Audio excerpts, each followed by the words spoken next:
يا أيها الذين آمنوا لا تتخذوا الذين اتخذوا دينكم هزوا ولعبا من الذين أوتوا الكتاب من قبلكم والكفار أولياء واتقوا الله إن كنتم مؤمنين. وإذا ناديتم إلى الصلاة اتخذوها هزوا ولعبا ذلك بأنهم قوم لا يعقلون. قل يا أهل الكتاب هل تنقمون منا إلا أن آمنا بالله وما أنزل إلينا وما أنزل من قبل وأن أكثركم فاسقون. قل هل أنبئكم بشر من ذلك مثوبة عند الله من لعنه الله وغضب عليه وجعل منهم القردة والخنازير وعبد الطاغوت أولئك شر مكانا وأضل عن سواء السبيل.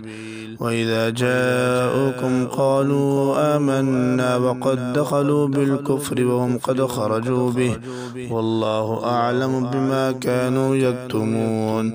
وترى كثيرا منهم يسارعون في الإثم والعدوان وأكلهم السحت لبئس ما كانوا يعملون.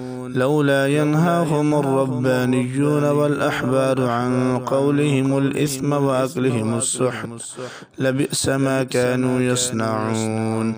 وقالت اليهود يد الله مغلولة غلت أيديهم ولعنوا بما قالوا بل يداه مبسوطتان ينفق كيف يشاء وليزيدن كثيرا منهم ما أنزل إليك من ربك طغيانا وكفرا وألقينا بينهم العداوة والبغضاء إلى يوم القيامة كلما أوقدوا نارا للحرب أطفأها الله ويسعون في الأرض فسادا والله لا يحب المفسدين.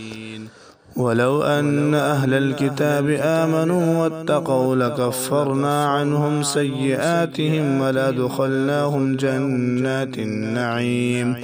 ولو أنهم أقاموا التوراة والإنجيل وما أنزل إليهم من ربهم لأكلوا من فوقهم ومن تحت أرجلهم منهم أمة مقتصدة وكثير منهم ساء ما يعملون.